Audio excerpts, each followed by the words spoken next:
a teacher that can stretch her neck anywhere she wanted to go, a giant hunter with a shotgun that puts down traps, a blind man with long arms and a strong sense of smell and hearing. Here's why you wouldn't survive the Nowhere Realm in Little Nightmares.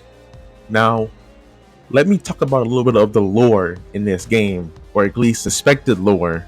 So, children who have trauma in the human world, like not the nightmare world of Nowhere, are lured in by a man called the Ferryman with the promise that the realm would be a nice realm and will fix them or be a better place than the human realm where humans are.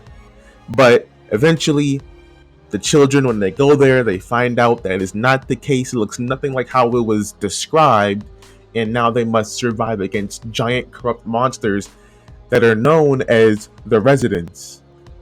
These Residents, they are predatory based on pure instinct. Their usual focus is to capture and harm children.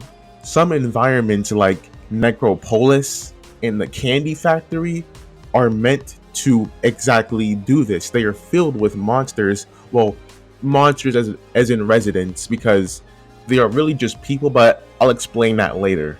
Now, the realm of Nowhere is a place where wickedness, malice, and distorted fears take form, but they also take form in the real world, but they take form here in a much more dangerous way towards children specifically.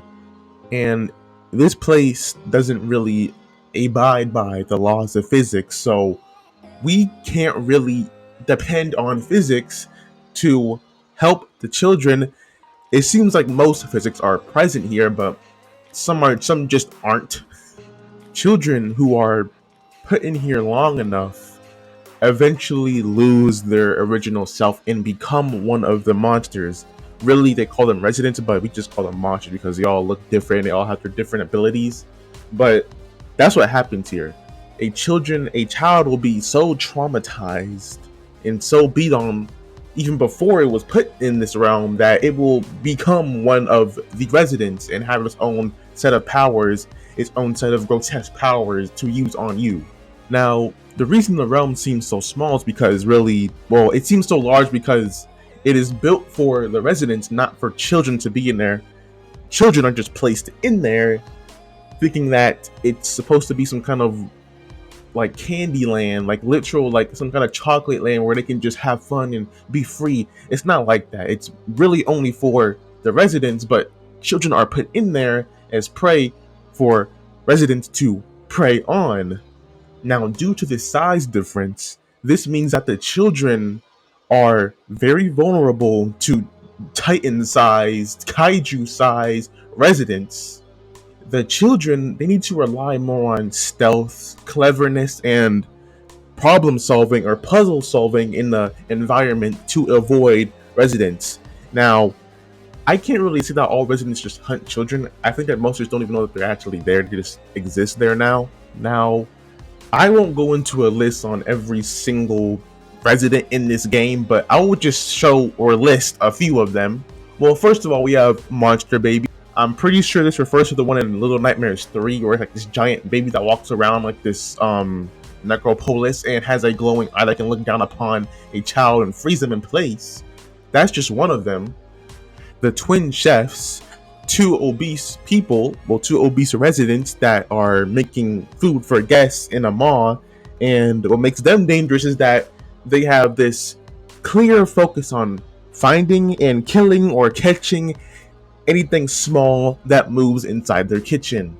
The Thin Man, a thin man who can teleport around the Nowhere realm and literally just grab children and turn them into corrupted viewers via the signal tower's transmission. Now, that's just some of them. There's a lot more of them. There's a lot more minor monsters too, or a lot more minor residents too. But these are just some of the big ones, some of the bosses in the game that you have to survive against as a child protagonist. Now, me personally, I've come to the conclusion that either the resident realm is human sized and the children are downscaled, or the children are actually human sized, and the resident realm is like fucking kaiju scaled. But I really want to believe that the realm is not actually just human size. It's just that the children are actually just scaled down in size, because I feel like that'll make more sense. But I feel like just for the game lore, I guess making them kaiju scale make them, I guess, seem bigger than life, like their house, like how they're supposed to look inside the game. So that's why you really wouldn't survive this realm. Not only is it physically abusive, it's mentally and emotionally abusive. It will tear you down as a protagonist to build you back up as a resident. And as a resident, you're not you anymore. I mean, like, you're there, but like, I mean, the you in you is not there anymore. It's literally just a hollow shell of what what once was. And what there is now is just a resident that attacks other children who end up in the same place that you once were a while back. This realm is a never ending cycle of capturing, converting, and then torturing other children who end up here. That's why you would not survive here. As an adult or as a child.